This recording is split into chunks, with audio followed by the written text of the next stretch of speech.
Hi, everyone. This is America Adapts, the climate change podcast. We're now moving into this arena where climate change will come faster and faster and faster and faster. And we have to make decisions way faster than we've ever made, and we have to make huge decisions. And I don't think most people grasp just the profundity of what is coming at them.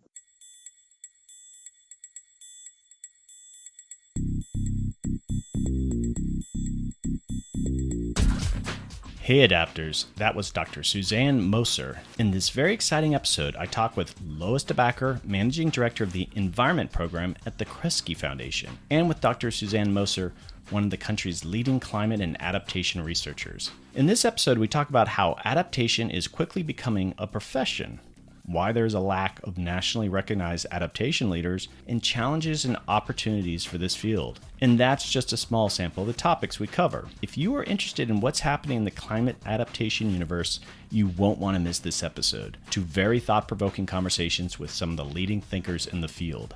I hope you enjoy.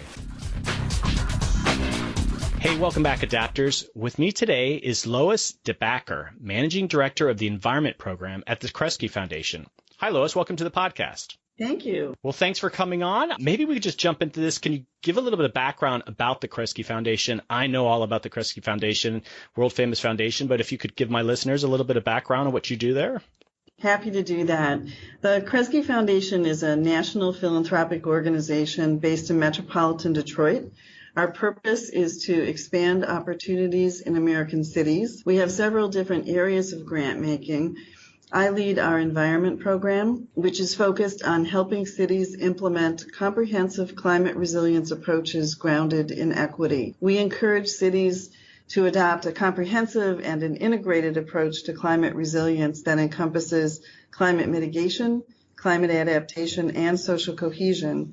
We also work to elevate the inclusion, leadership, and influence of people with low incomes and people of color in climate resilience work. This whole issue of equity, that's a very interesting thing, and we're hearing more of this in the adaptation universe. But with Kresge, I think that's an issue that your foundation covers in other parts of the programs, right? Well, it's something that characterizes all of the work that the foundation does with our interest in increasing opportunities, particularly for low-income people in American cities. It's a hallmark of what we do as an organization as a whole. And it's also a signature of our environment program's work. I wanted you to come on and talk about a few topics, but I just think it's interesting from a foundation's perspective is that you're the director of the environment program, and I think a lot of the adaptation work out there sort of by default kind of heads into the environment program. But as this focus on equity, we're finding that adaptation is embedded in any number of areas. Oh, absolutely. And I think that's part of what we believe is the environment program is that awareness of climate change and efforts to both reduce the pollution that causes climate change and to prepare for its impacts are something that we need to be thinking about in all sectors of society and in all different professions, so that as someone is doing her work as an architect or an urban planner or a transportation planner or a civil engineer, thinking particularly about climate change, mitigation, and adaptation just needs to become part of how you do business. Now, adaptation as a field actually hasn't been around that long. And I guess I'm not as familiar with Kresge. A lot of the foundations, they might just be private foundations where there's family board and such. When did Kresge really decide that adaptation was going to be a focus area? How long has it been? It's been about since 2009. The Kresge Foundation has been around for close to 100 years now. For most of its history, it focused on providing challenge grants for capital campaigns for organizations that were, say, building a new wing on a library or acquiring property for conservation purposes or other purposes. But it was about almost 12 years ago now that the foundation hired Rip Rapson as its new president, and he began a transition of the foundation away from that exclusive focus on capital campaigns and challenge grants for them to grant making that we hope is strategically addressing the issues of most importance to American society. And one of those is the environment. And so it was in about 2008, 2009 that the environment program began to take shape. And as part of our work, we became one of the earliest philanthropic supporters of climate adaptation work in the United States. Well, I'd like to add, and I think we can get into that a little bit later, but one of the few that I think is still focusing on adaptation, and I think there needs to be a lot more focus. I want to jump into this report that you commissioned, Rising to the Challenge Together. And as I had Susanne Moser, and we talked a little bit about that, and I'll ask questions. I think that it won't be redundant with what Susan said, but she made a point of saying that comma has a lot of significance to it. I don't know if that means anything to you, but rising to the challenge, comma, together. What did she mean by that? Well, I think Susie's perspective, I'm smiling as you say that because I remember her saying how important that comma was in the title. And while I'm someone who's very particular about grammar, I don't really get how much difference it makes, but I know it was important to her. I think the really important thing is that the together, the notion that there is a big challenge ahead of us with respect to climate adaptation, and we can't assume that it's someone else's job to do it. If adaptation is to emerge and grow into a strong field of practice that influences how professionals in a variety of disciplines do their work, everybody needs to be moving toward that. So the together involves thinking about people who identify as field builders, people who identify as practitioners, people who think of themselves as funders of adaptation work, and people in professions that are climate-affected professions. All of us need to be working in greater synergy and coordination if this field is to grow as quickly as it needs to grow. Maybe you could also give a little bit of history about the report. The report, I think, is about 100 pages long, and it really tries to assess the state of adaptation right now. And so was it Kresge, was it your program saying we need to know more about this, or was there sort of an external request that maybe you guys take a lead on it? I mean, what was sort of the motivation of doing the report in the first place? Well, the motivation was twofold at least. As I mentioned earlier, since 2009, we've made investments intended to help build a field of practice around adaptation.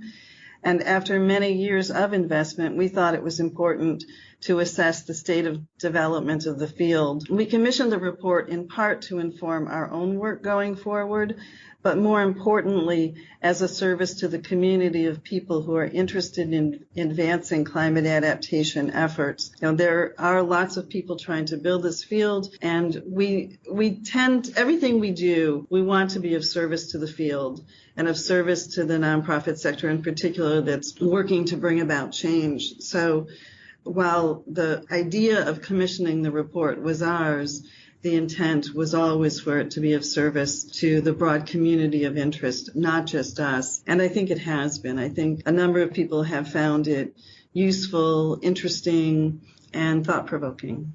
And so the report's actually been out, the luxury of us having this conversation now, that the report's actually been out for 4 or 5 months.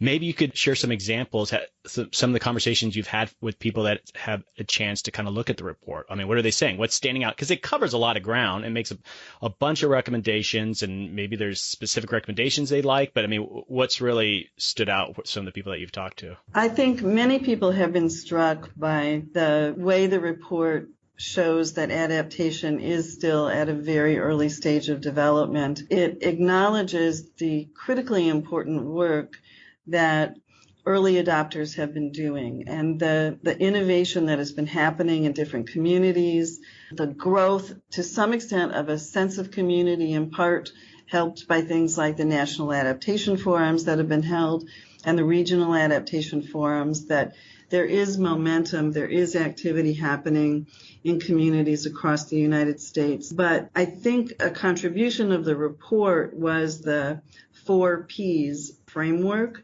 that the authors presented. One of the things they found through their interviews with, I believe it was more than 70 people, is that while everyone they interviewed was involved in some way with climate adaptation, not very many of the people had a framework of what a field of practice looked like. That people spoke of a community of people, they spoke sometimes of a field, but they didn't necessarily have that framework that suggests that there are things called fields and they have certain characteristics. And the framework that they presented around a clear sense of purpose, clearly identified set of people who play leadership roles, clearly identified promising practices that should be replicated, and the pillars of funding and policy. That 4P framework was a contribution of the report and very thought-provoking for folks. And I did think it identified the idea of professionalized being an adaptation professional. And Susan and I we dug in a little bit of maybe there's a bit of an identity crisis going on in the field because it covers so many different sectors, and yet should it be its own, and you know Beth Gibbons at the American Society of Adaptation Professionals, and I know Beth well, she's been on this podcast. I think that's an encouraging sign that a professional organization has developed around this field, and yet there are these still notions of am I an adaptation professional, or am I an engineer, or am I a city planner? And I mean, are you guys having those conversations? What do you think of it? Does it mean to be a professional adaptation person? We have had those conversations. In fact, there was an advisory committee to the report, and that was one of the topics that we discussed. Some people on the advisory committee thinks there does not need to be a field. Others feel strongly that there does need to be a field. I'm of the camp that it's great that some people are identifying as adaptation professionals, because we do need people who are expert in adaptation that can clearly articulate what principles are involved, what does it mean to do work with climate adaptation in mind. It's very important that we have leaders and experts who can chart that path for us. At the same time, I think the way we're going to get to scale is not to persuade every urban planner to call himself or herself an adaptation practitioner or adaptation professional, but by mainstreaming those ideas that adaptation professionals are curating and testing, mainstreaming those things into all of the different disciplines that need to be doing their work in a different way because climate change is progressing. Well, I think there's an opportunity to take advantage of people's energy. I actually have quite a few young professionals, university students, or even like young career that contact me that listen to the podcast, and they're very excited about the opportunities in adaptation. And they're always asking me, like, how do I get into it? And so someone recently heard my landscape architect episode where they're doing some adaptation work, and she wanted to do adaptation and potentially be a landscape architect. And so that sort of that hybrid future approach to being an adaptation professional, I think, taps in to a lot of the enthusiasm that people want to do something about climate change. And adaptation, I think, appeals to that sort of nobler intention. So I would hate to lose that, too. Mm-hmm. Yes. And a parallel that a former colleague of mine talked about was related to the certification that the Urban Green Building Council provides, that people with lots of different professional stripes get certified as knowing about green building. And I think that's an interesting way to think about adaptation as well, that it is a distinct body of knowledge that can be applied in multiple different settings. Well, and I had mentioned this, Rich Sorkin from Jupiter Intel, just even using risk modeling and all these sort of new tools. We're going to plan 100 years out. There's some technical skills there that you hopefully want to create some uniform standards around. And so professionalizing what it means to be an adaptation person, we got to do it for any number of reasons. Yes. All right. I'm going to, some questions related to that report. And a report comes out, and you know how it is, even though this is your report, sometimes reports come out and they end up on a shelf. And I don't know if that's happening with your report, but is there something that Kresge's doing with that report? It's been at 4 or 5 months. Do you have sort of a marketing plan? Do you have there's a series of recommendations? Are you committed to integrating some of those into, if people aren't aware, foundations give out grants and you give out grants in certain areas. What's really next with this report? If it did include some really useful information, how are you guys playing a role? And I'm sure you want to recruit some of these other people in your network, but I mean, what's next with this? Well, you're right. We do want to recruit some of the other people in our network. As I'm sure Susie mentioned, back in January when the report was released, we convened a meeting with stakeholders from the public, private, and nonprofit sectors to discuss the report's finding with its authors. We saw that as an initial way to get the ideas into the minds of some of the leading thinkers in this field. We also incidentally included in that meeting the primary author of another report, Essential Capacities for Urban Climate Adaptation, which was published by Innovation Network for Communities, because we think it offers important insights as well. In terms of other follow-on steps, the authors themselves are very interested in being ambassadors that carry forth the ideas from the report and the findings.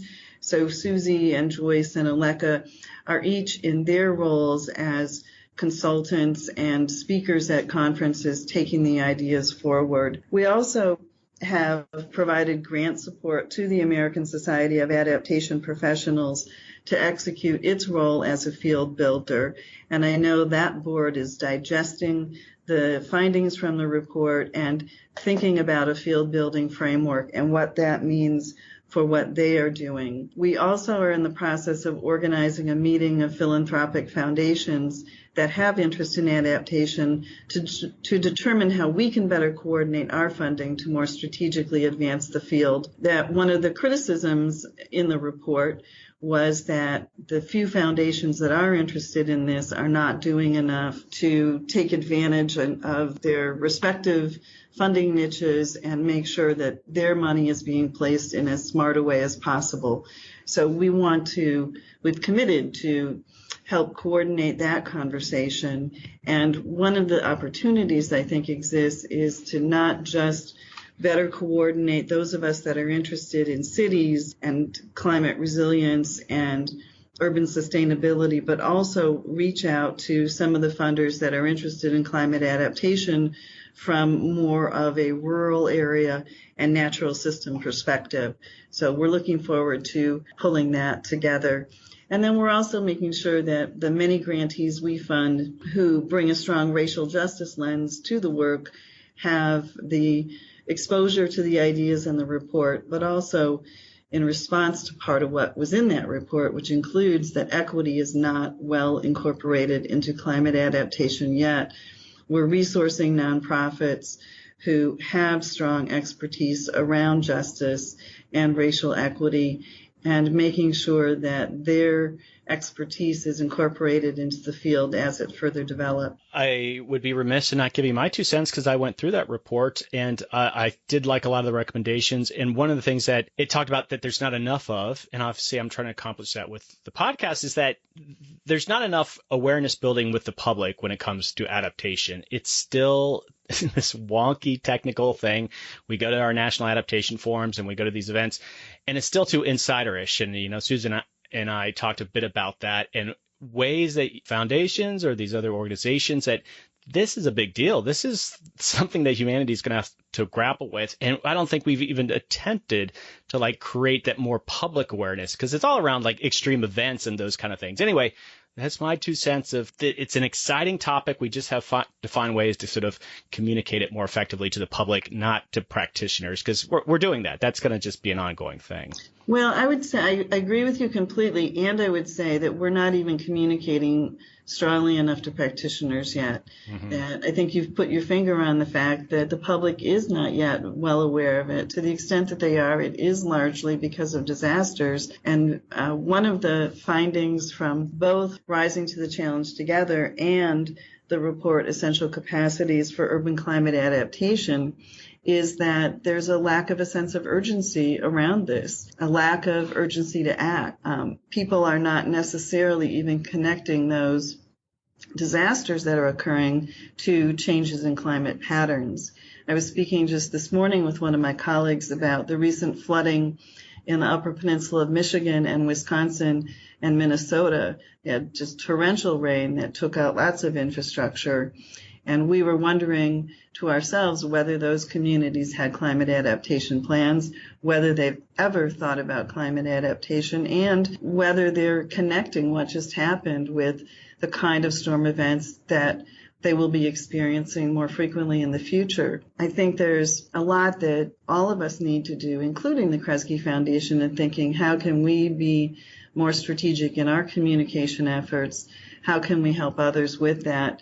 We know there are different nonprofits, including one that we support, Climate Access, that is working with a variety of organizations to help them be more effective in their communications around climate change, including climate adaptation. but it's a big lift. There's a lot that needs to be done still. Yeah, and one of the things that Susanne mentioned too is that I think you guys talked about just leaders in the field, and with climate change in general, there just aren't a lot of known leaders, almost like popular leaders. And I don't know if you've ever heard of her, Marcia Schwartz. She's a landscape architect, and she did this kind of famous garden exhibit back in the 70s where she put donuts or something like that. And it was this world famous thing. And everyone who's a landscape architect knows who Martha Schwartz is based on that work she's done. And I got to interview her for my podcast, but we just don't have those kind of characters in the adaptation universe. And I think we would benefit by having some bigger names kind of rise up because they've done some amazing thing. And I think Kate Orff, she won, she's the landscape architect. She did the Resilient by Design, but I think we would benefit. And I think Susanne mentioned you guys have tried to create some leadership avenues, but I mean, I do think that's something worth pursuing over the long term. It's just, you need role models. Right. Who's the E.O. Wilson of adaptation? Right. We don't have one yet. And I've had conversations with some folks in the field about it. And one of the strengths is that there are a variety of leaders in a variety of places, and that bottom-up leadership is tremendously important. But I also think that it is evidence of the field not being very mature, that if you ask folks that are very active in this field to name the 5 prominent thinkers, you would get a very diverse list of people as opposed to a handful that consistently rise to the top as the ones that we rely upon for strategic guidance and leadership. Even though they're not there, it also makes it an exciting time, as I like to explain. We've been doing this 10, 15 years. It's exciting. You can help define this field. So there's opportunities there. There's huge opportunity, and by the fact that there isn't 1 or 2 people recognized as the holder of all wisdom doesn't mean that there's not a lot of really talented people at lots of different levels of government, lots of different sized communities. There's exciting, meaningful, important work going on, and we just need more of it. Okay, so I want to wrap this up with 2 last questions. Well, more just asking you, is any sort of final message, if someone's listening and wants to learn more about the report, or sort of any recommendation you would have on how they can use that report effectively, please share. And then I just have one last question. Well, the report's available on the Kresge Foundation's website, which is kresge.org. And if you just search under Rising to the Challenge, you will find it. And what else would I say? Read it. And right, read it. Talk about it with your friends. And Susie would want me to say, be sure to look at the appendices, which suggest what kind of action can be taken depending on the role that you play. Excellent. So I asked this of all my guests. If you could recommend one person to come on the podcast that I could talk to, and if you could play a role in helping connect me, that'd be even better. Who would it be? That's a great question. I would recommend that you invite Taj James from Movement Strategy Center to be on the podcast. Taj is a brilliant thinker about social change and has become expert in concepts of climate resilience. He serves as an advisor to one of the Kresge Foundation's initiatives, our Climate Resilience and Urban Opportunity Initiative, and he was a member of the advisory committee to the report that was produced. He brings a strong social justice orientation to the work and also is really provocative around the thought of what we get with incremental change and when we need to think about transformative change, and how we think about technical fixes versus movement building around climate resilience. So he would be a terrific guest for you. Well, that sounds awesome. And I'm assuming I can maybe potentially get some help connecting with him. It's always good with that kind of outreach. Absolutely. Excellent. All right. Thank you so much, Lois, for coming on. I appreciate all the work that Kresge Foundation does. There's more foundations should be in the adaptation realm, but you guys have been committed to it. So thank you. And thanks for coming on. You're welcome. Thank you for the opportunity. Hi, Adapters. I hope you enjoyed that conversation with Lois DeBacker of the Kresge Foundation. Up next, I speak with Dr. Susanne Moser. First, just a little housekeeping. I've mentioned before, you can now listen to the podcast on Alexa. In my show notes, there is a video that shows you how to do that. Also, you can now listen to the podcast on Google's new podcast app, Google Podcasts. And as always, you can listen on Spotify. So, upcoming episodes, I'm doing a 3-part flood-themed series with World Wildlife Fund. Also, Dr. Natasha DeJarnette from the American Public Health Association comes on America Adapts to talk about climate change and public health.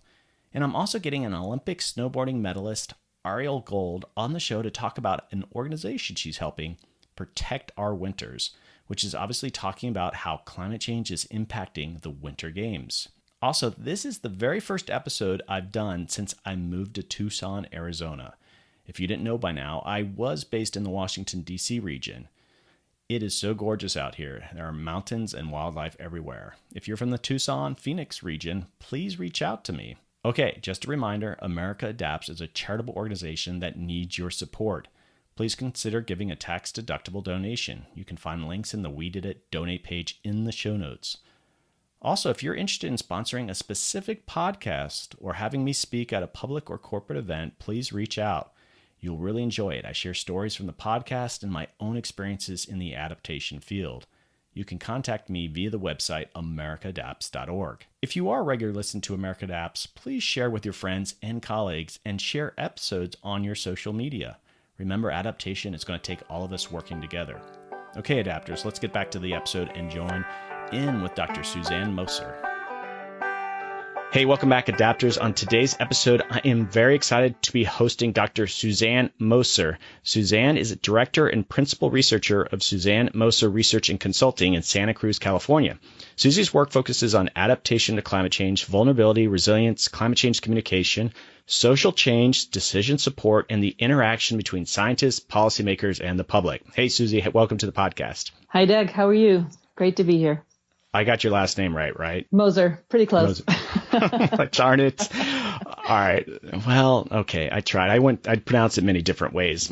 So thanks for coming on the podcast. I hear all about you all the time, and so it is a privilege to have you on. You are renowned in adaptation, and I've been looking forward to this conversation. So let's dive in. And so I wanted to talk about two things, is that you were the lead author on this report, Rising to the Challenge, that Kresge Foundation put together. And then I want to have a broader conversation about adaptation. Okay, sounds good. Let's dive in. And let me just emphasize, because it's really, for me, the most important part about the entire report, together, rising to the challenge together. To me, that was a really important part of the title. Everybody skips it, but it's actually a really important part. Well, the fact that you're highlighting it is good in itself, is that we're talking about it right now, that people won't forget it next time. So thank you for that. All right. So I described a little bit about the work that you do, but could you maybe give a bit more, before we talk about that report, maybe just, dive in a little bit more about what you do with your consulting firm? Yes, I'm an independent researcher and do some consulting as well. And what I do is I help local communities, state agencies, federal agencies, sometimes foundations, like in the case of this report, and NGOs as well, to think through different challenges related to how we're going to manage and prepare for the impact of climate change. And I've done that actually, 20 plus years, pretty much, before everyone started to talk about adaptation. In the last 10 years, it's really become a topic and area of interest for a lot of people. But when I started, there probably were maybe a half a dozen of people in the country that were thinking about this. So been at this for a little while. Well, that's true. And I like to joke on this podcast that if you looked at people's LinkedIn profiles, they say they've been doing adaptation for 20, 25 years, and it's just a bunch of hooey, I think. They're just repackaging what they did previously, because it really hasn't been, I think, a growing field since the last 10 years. Well, I'll let other people decide whether that's hooey. And certainly in my perception, and I don't think I'm completely off the deep end there, not a lot of people were with us in the early 1990s. Let's put it that way. So Kresge recruited you to do this report. So what's a little bit of a history around this report? Yeah, so it's actually a great opportunity. The Kresge Foundation has been funding adaptation work for quite some time, going back into the early 2000s. But at that time, it was very much focused on sort of supporting communities with ecosystem adaptation, in rural communities. And over recent years, it's really shifted toward supporting cities in adapting to climate change, preparing for the impacts in urban areas. And so they wanted to understand, is what we're doing actually making any difference? How are we shaping the field, influencing the field, supporting the field? And of course, that question for them came at a time when we were just at the cusp of switching from the Obama administration to the Trump administration. And that changed the context for adaptation in really significant ways. And, it became sort of from going from an evaluation of their own portfolio to looking at, okay, so tell us a little bit about what we've done, but then really what should we be doing now? And so that was the context in which we started to shape this with my colleagues Joyce Coffey and Aleka Seville. And here we are. We did a field report basically looking at, what is the state of of adaptation as a professional field? If you think about the public health field, or I don't know, the field of planning, right? We have something called a profession for those areas, and adaptation is relatively new, and they wanted to see, are we seeing the contours of a field in that new arena as well? And what's the status of it, and how can we best support it to grow? That's what our task was. For you, you've been doing adaptation for a long time, but writing a report, it's a process in itself. Was there anything as you were doing your research that just sort of surprised you? Anything that kind of came up? Yeah, actually, a number of things. Having been in the field for 25 some years, I thought I knew quite a bit about it. I thought I had a pretty good sense of what's going on where. And through the course of this research, I got to know areas of work and people working in it that I had really not been in touch with. And so it's been just a wonderful opportunity to deepen my own understanding of what's going on and have a better sense of the complexity and the challenges in the field that maybe I didn't see. I've worked mostly in urban and coastal areas. And so, part of our work was to talk to people who do adaptation in rural areas and in areas in other sectors that I'm familiar with. And so learned a lot more about it. And I think that is in some ways the very nature of this field, is that because climate change affects everything, everyone in some ways is starting to get involved, whether that's public health or whether that is, emergency management, or whether that is planning, or whether that's engineers and infrastructure revitalization and reconstruction, or building new infrastructure, or coastal management. So it's a really diverse field, and that makes it challenging for this field to come together sort of as one. It's not just one challenge that we all revolve around, because climate change, say in, the backwoods of Maine, looks very different than in urban areas like Buffalo, New York, or in an urban area like Los Angeles. So it's just really a challenge for people to sort of coalesce around one little thing. So that was one of the surprises. I think overall, maybe a somewhat critical surprise is that I'm still surprised how much we don't really get the vastness of the challenge that's coming down the pike. That, it's just such a humongous challenge. And we've spent the last 20 years defending whether or not climate change is happening and whether or not it's human caused. And, we've been stuck in that lane for way too long. We've wasted time on that. And we're now moving into this arena where climate change will come faster and faster and faster and faster. And we have to make decisions way faster than we've ever made. And we have to make huge decisions.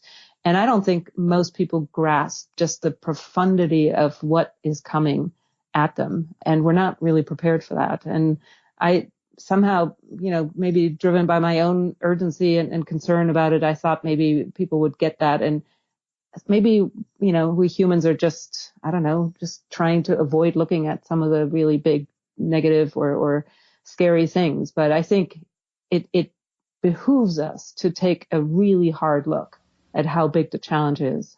That's a recurring theme on the podcast, is that it's this generational challenge, and it's actually pretty exciting. And it's it's a scary thought. But some people, I think, just reduce adaptation to like, we're going to build some seawalls. And it's just sort of this engineering field.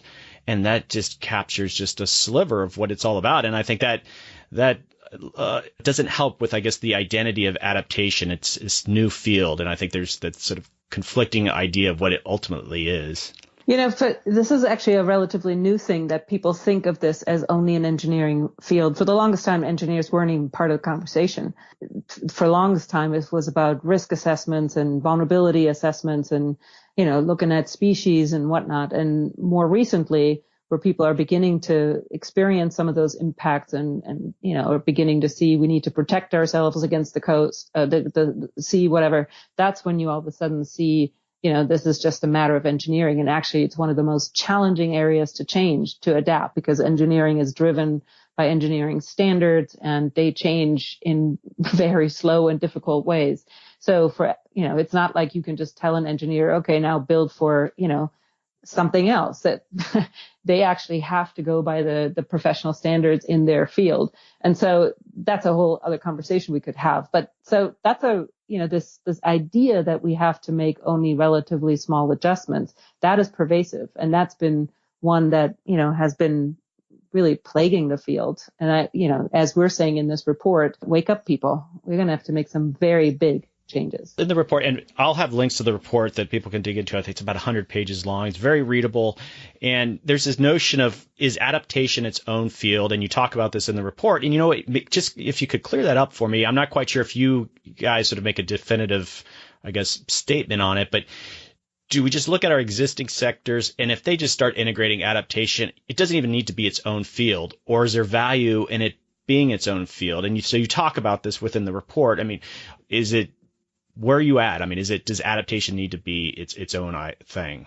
Yeah. The report really is a part study, an empirical study of what do people say about that and what do people think about that.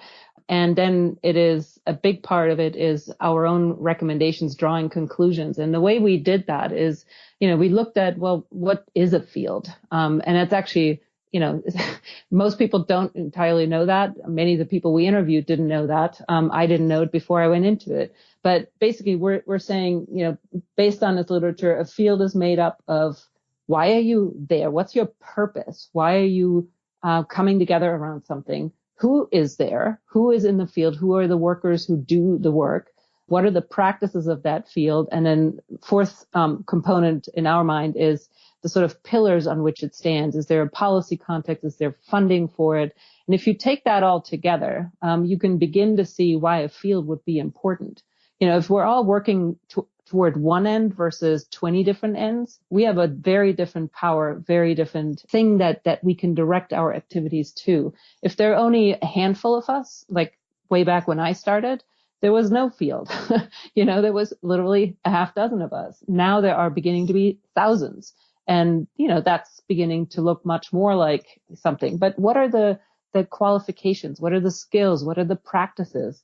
What are we doing? And do we have a shared idea around that? Do we work together around that? Those are the kinds of questions we ask around practices. And then, is there funding for it? Well, most people, if you ask them, what is the funding context? Well, there isn't enough funding to do the work we need to do. And that fundamentally weakens or takes away the foundation on which you can actually do the work that a field would do. It's like, imagine you just took away all the funding for public health. All the doctors in the world wouldn't be able to, or nurses wouldn't be able to, do much for you if they didn't have any money to help you with it, right? And so on and so forth. So we actually think that a field that has these four pillars really strongly developed is a really powerful thing to put all our collective shoulders against this wheel that's coming. So not having that, and people just do the counterfactual. Everybody does whatever they do with no money and, according to no standards. I mean, to me, it's scary. I always think of, if you wanted to go to a chiropractor and that chiropractor didn't do a certain amount of professional development to keep up with the best practices, you wouldn't go to that chiropractor. But we have people doing adaptation without any certification, without any training, just saying, that's not what I do. And I think that's a really scary thing. It's about millions of dollars and countless people's lives that are at risk. So I think the power of a field comes from having people work together toward a common goal, knowing what they're doing and having the necessary policy and financial support to do it, and practices that we know actually work. So that's kind of what we were saying is the vision, the hope for it. And then we measured that against what people were telling us where they are. And quite frankly, we're not measuring up against that. We don't have those pieces in place yet. So the overall message from the report was that, yes, there is a field that's bubbling up, that's nascent, that's coming into place. And it was certainly supported by, the second Obama administration and the funding that came from that. And a lot of states are now stepping up to it. But it is not commensurate with the challenge that's going to be before us. Okay, so you've covered that. I had that question of, there's language in the report. The U.S. adaptation field has not yet found its common purpose. And, let's say you're an urban planner or you're a natural resource officer doing some adaptation, but these folks aren't necessarily thinking about, all right, what is the common purpose of adaptation? Who takes ownership of sort of establishing that? I mean, as you look at the adaptation universe now, who really would be a leader in there? It's a really good question because it's so dispersed across the country. There isn't that one leader that you can say, that is the person that we all look to give us answers. I think there is sort of a growing cohort of thought leaders and practitioners that are developing an idea. And of course, we come together in the National Adaptation Forum or in some of the regional adaptation forums to coalesce that for us. There are people meeting around urban issues to help define what does adaptation or resilience or whatever mean in that context. All of this is contested. We're struggling with it. We're grappling with it. It's not, I can't point to you to the one person. In fact, we did that in the report. We asked everyone, who do you consider to be the leader? And it turned out we got a very, very long list of people as opposed to the 3 or 4. Right? We interviewed close to 80 people and everyone basically said somebody else. I think there were maybe 2 organizations and maybe 1 or 2 people who were mentioned more than 2 or 3 times. So that tells you something about how dispersed we still are. I think this is something that, we recommended to the Kresge Foundation. They could pull together the people who they think are leaders, maybe ask some of those folks who they consider to be the leaders, bring them together and start working that.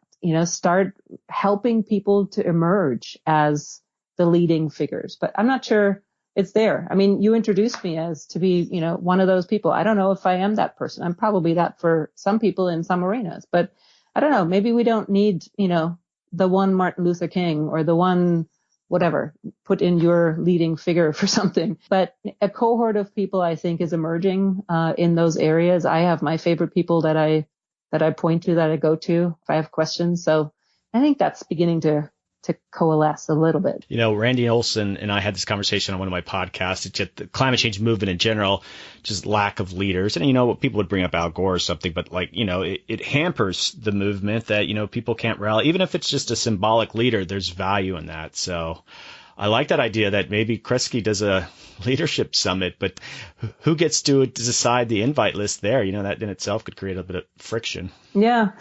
We had, when we released the report, we had what the Kresge Foundation called an influencer meeting with maybe, 60 people or something in the room and, really amazing people in the urban arena, amazing people in the, climate justice arena, in various aspects, coastal water, you name it, in the financing arena. So I think it's just because you need so many different pieces. And so maybe one of the challenges in adaptation is that we start to really transform our thinking about what is leadership. I mean, it might not be the one person. It might be a collective or a sort of a networked form of leadership. So much of the best work that I see coming up is really coming from the bottom up, from people you've never heard of, but, who work in their communities and who do really cross-sector integrated, community government integrated work. I think we might have to rethink a lot of things, including the idea of leadership. I think the value of that leadership, too, is not just that they're doing great adaptation on the ground, but the public needs to be brought along and explain how important adaptation is. And so having, some figureheads or whatever who can communicate in the right channels, that just needs to happen. Talking to the public, that's a missing piece, I think, in a lot of this. Well, I suppose I want to throw that ball back to you then. Maybe America Adapts becomes the sort of display of the figureheads of adaptation. I don't know. I'll challenge you to do that. Hey, I like that. And I feel like I'm doing that to a certain extent. I just, just need to keep at it. But no, I like to think that the people I'm recruiting to this podcast, I've had 64 episodes, a lot of them are leaders in the field. So no, your point well taken. And just, there aren't actually a lot of platforms, you might write a report or you might do this, but just adaptation professionals just don't actually have that many venues to kind of come up and talk to the public. So I'm with you there. I think right now it's a lot of insider baseball. When you go to a planners meeting, you begin to hear more about adaptation. It's becoming part of what they do. When you go to an engineering conference, you hear people talk about, we need to adapt our standards and practices and whatnot.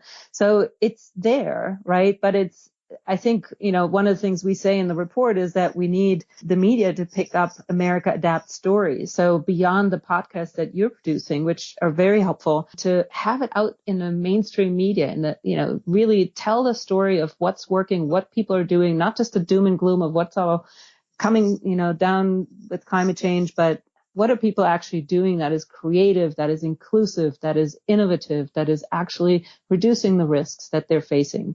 I think one of the important pieces there is that we do that in an increasingly integrated fashion so that we make the connections to what people care about, to the things that they experience in daily life, whether that's the roads they travel, that they're not flooded, but they're safe, that the bridges are safe. The bridges have been unsafe for a long time, even before climate change or before we started to talk about climate change. They have to be upgraded. So let's do that now in a way that actually addresses both the old infrastructure problem and the climate change problem on top of that. And then you're beginning to get people's attention for that if they see that it's actually constructively moving forward.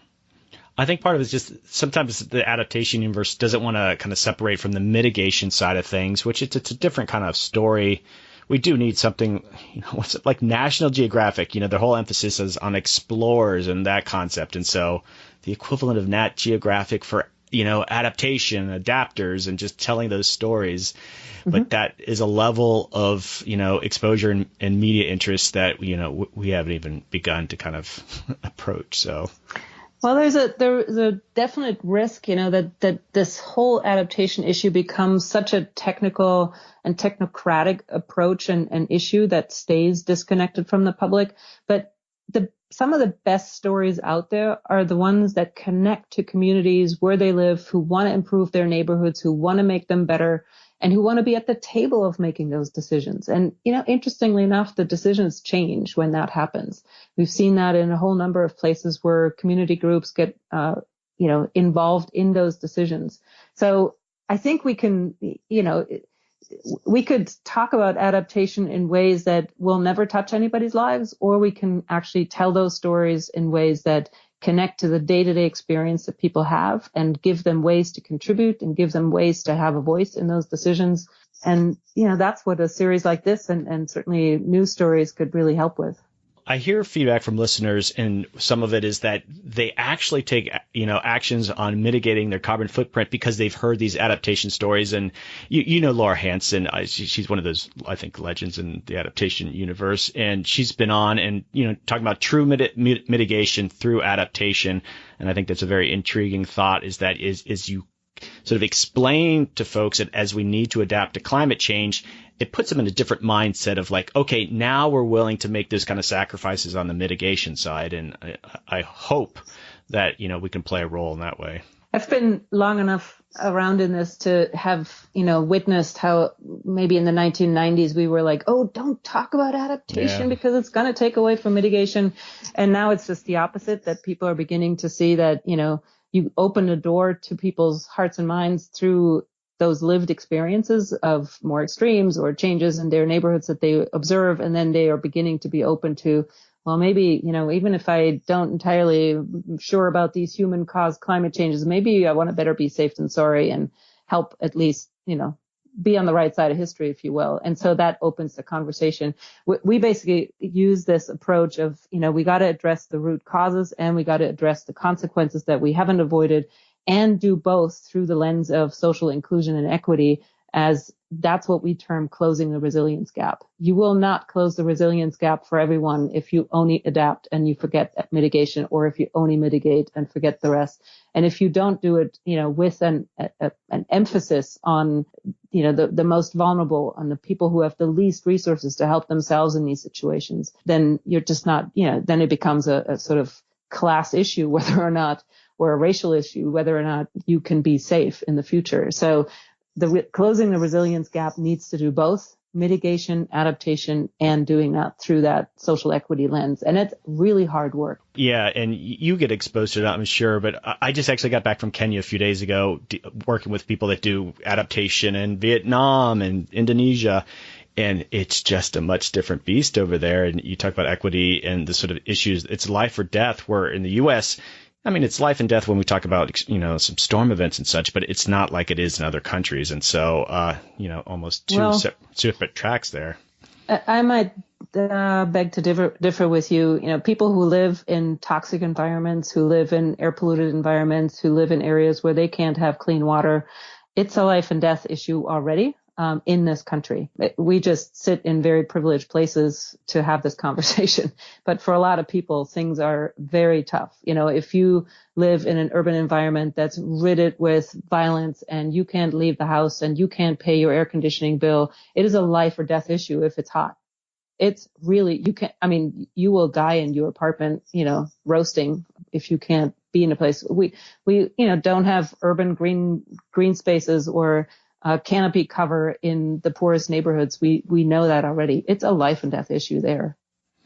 All right, I stand corrected. And I'm thinking of I talked to these two women from Malawi, and they were saying last year, because of drought associated with what they think is climate change, like 6 million more people were at risk of starvation. And you're absolutely right. But when I hear those kind of things, that sort of desperate, I don't hear as often as I probably need to. And so, I think there's all sorts of ways that we're not thinking about how it's affecting us today. Yeah, I hear you about the numbers. You have just been there. That's the benefit. You just witnessed it. You saw it. I think that is the beauty and the opportunity of reporting on these stories, right? To both show how these things are true in our country, whether that's in, South Louisiana, or whether that's in Detroit, or you name it, the Central Valley, or whatever the case may be, telling those stories and then showing how people are actually taking their lives in their own hands and are helping to contribute to changing those conditions, the obstacles they face, the ways in which they're excluded from decision making.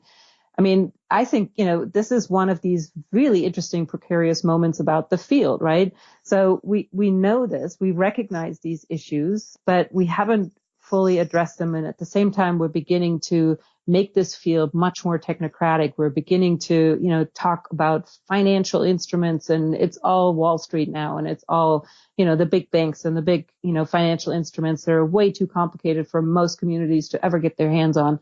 And that's an interesting moment, right? Are we, we need that money. We need the technical expertise, but are we forgetting the social element in this progression of our field? How do we make sure that we don't forget the hard lessons we have learned about social vulnerability and inclusion, and what we need to do to bring people to the table and change the governance side? So these are really interesting challenges for us here in the U.S. to grapple with. And I think that's true in Kenya and Malawi and Vietnam and you name it. In the report, and I look at all these questions I have for you. I'm like, I could talk to you for 2 hours here, but we chat about this on our previous phone conversation, and the idea of transformative change, and that's talked about in the report. And I wanted to give you a chance to talk about it, because it's not something I guess I've thought about enough, and the report did a good job in our conversation, sort of said, Susie was right about that. Could you just kind of briefly sort of explain what you mean about that? And I think you talked about one sector in particular that is actually experiencing it. Yeah. So we started to talk about it in this conversation already. This notion that adaptation is essentially a little bit of tinkering, a little bit of a, elevate your seawall by a foot here and, change the pipe size a little bit here. That those kinds of relatively small adjustments, but keeping pretty much everything the way it is. That's kind of the old version of adaptation and what we mostly do right now. But for some people, in some instances, the changes that they're already facing or that are coming will be so profound that their lives in 20 years will look nothing like the lives that they leave right now. Take a community that has to retreat as a whole community, not just a couple of houses here and there, but entire community being relocated inland. Take a community that, in a positive sense, that has never been part of governance decision, becomes part of actually making choices around how they live.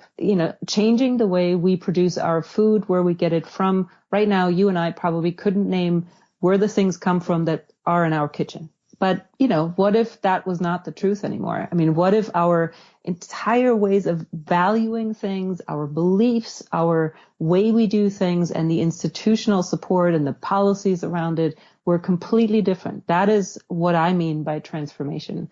And if I think about what it means to have 3 feet of sea level rise, if we are lucky, but more like 5, 6, and even possibly more feet of sea level rise along the American coast, that to me is so staggering as an idea, because who will pay for that? It will probably change how not just change and wipe out entire communities. It will change how we support local government to make these choices, how we finance anything. It might change the insurance industry so fundamentally that we can't even barely imagine what that might look like. So it's those kinds of changes that we're not really thinking about. We've been very reactive in the adaptation field, basically just dealing with the problems as they literally rose up on our doorstep. But what if we thought, let's just take the coastal environment and we think about sea level rise rising faster and faster, because that is the nature of an exponential curve. And we have to deal with the problems in much faster ways. We have to figure out solutions. So put yourself in 2038, in 2048, and it's at least a foot higher, if not more, by that time. We have to have solutions we haven't even started to think about right now. And that kind of challenge of thinking about the transformative governance solutions, financial solutions, relocation, restoration, those types of systemic changes, that's what I think we need to start thinking about now, because it takes a while for them to actually be implemented. I would guess that we're going to have transformative change by default, because like you said, we're going to be reactive here. And in theory, we could try to go through that transformation right now, but it's just not in our instincts. Well, it's tough. Someone's got to pay for it. Someone's got to come up with, well, what does that alternative look like? And yeah, I think you're right that there is going to be many, many instances when we basically are faced with a really dire situation and we will have to change. Our track record with having to change is that we do it eventually. We don't necessarily do it in a very comprehensive manner.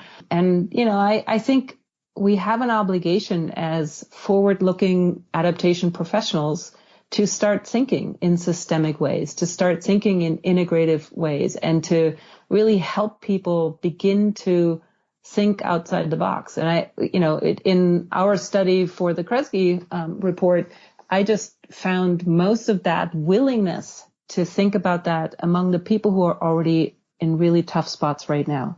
And that is the low income communities, the people of color who have been neglected for a very long time and who have already reached a point of, I don't want to keep doing this anymore because this is not dignified. This is not a life. This is not safe. This is not good for us. They're willing to think outside the box. And I think we have to learn from them, and we can learn from them and with them to really, come up with alternative ways of thinking about our future. So we have time just for a few more questions, but regarding the report, so what now? What's Kresge planning to do with the report? I know it's been published now probably 3 or 4 months, but is there something happening now, or is there a long-term goal with it? We've been giving a bunch of talks about it. We've tried to share just the word about it in various ways. We've had the influencer meeting. I think it's, everyone there was sort of going away with, okay, I'm going to take this, and this forward in their own lives, wherever they are. We have the Adaptation Forum the National Adaptation Forum coming up in 2019. I hope there will be some opportunity to share more about it and to have discussions. It is influencing the way Kresge itself is thinking about it. I know Kresge has committed to bringing together funders to think through what, how they can better support the adaptation field as sort of one of those pillars, right? The financial pillar behind the field, especially important now that the federal government is really trying to basically undermining the funding support that came previously. So I think there's all that going on there. There's ongoing conversations between the American Society of Adaptation Professionals with other professional societies of how to improve the practice of people in different professions to be, integrating climate change to account for the changes and to just become more adaptive themselves. So I think there's sort of a collective effort on various parts to keep working on it. And I look forward to listening to the conversation you have with Lois to see what they're doing to help build it forward. Two more questions, and I want to make sure I have time for both.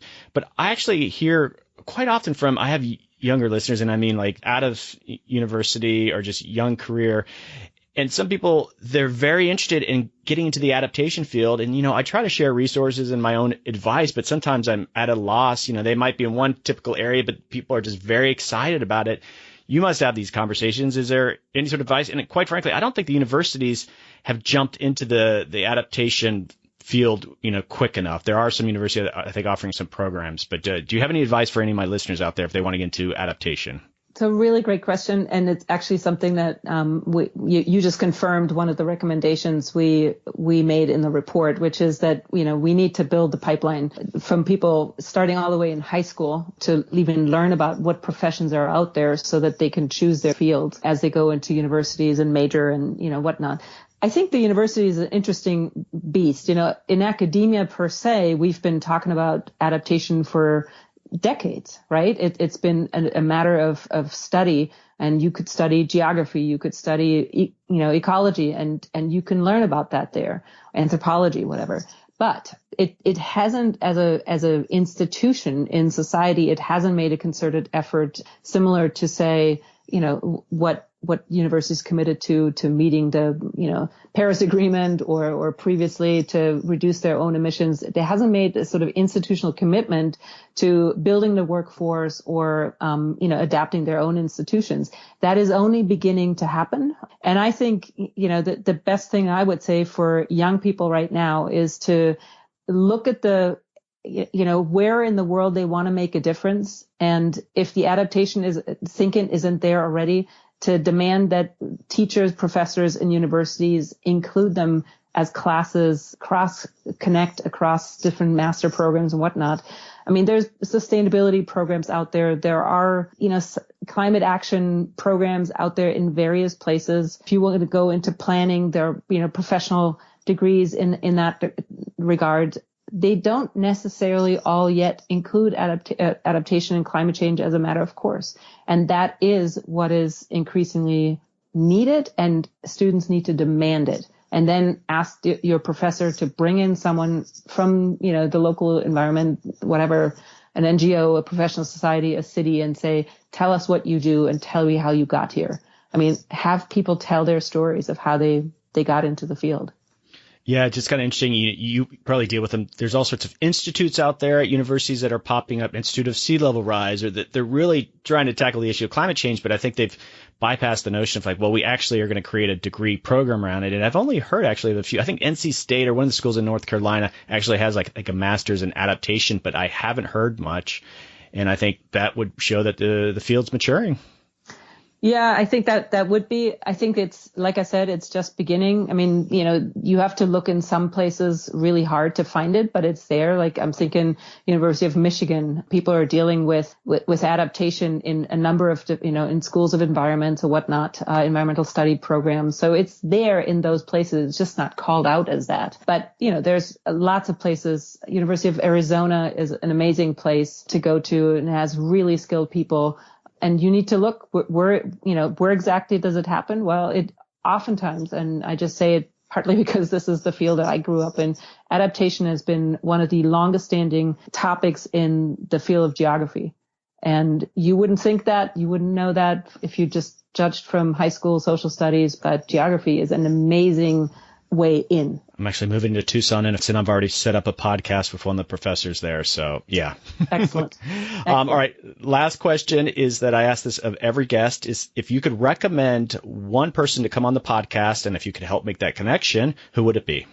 So I have to say it just because, you're just mentioned Tucson now. So Kathy Jacobs, that would be my person there that you want to talk to. Okay. Yeah. I've encountered Kathy on a number of occasions. So yeah, well, maybe I'll try to do it in person. I'll just track her down and, see if she's interested. So, she's been doing this for a while. So yeah, very excellent recommendation. Well, she was the director of the third National Climate Assessment and, was the director of the Department of Water in Arizona. So she has the experience both from living on the ground as a decision maker and in trying to, affect change at the federal agency level. And it was an amazing experience. She wasn't there, but I was asked to give a presentation at the engagement group for the NCCA. This was 7-8 years ago. And I had a slide of her and Jon Stewart on the Daily Show. And my point was you need to get creative, start talking about the National Climate Assessment, make it a bit sexier. And so, yeah, that's Kathy Jacobs. I remember that fondly from that slide. So, well, she is a pretty funny person, so it might actually work out. All right. Well, Susie, thank you so much for coming on. I got through a third of these topics. I hope at some point in the future I can have you on again, and maybe we can dig into some other topics related to this, and maybe even explore what are some opportunities to kind of get the message out on adaptation. But thanks for coming on. Absolutely. I'd be happy to come again. Thanks.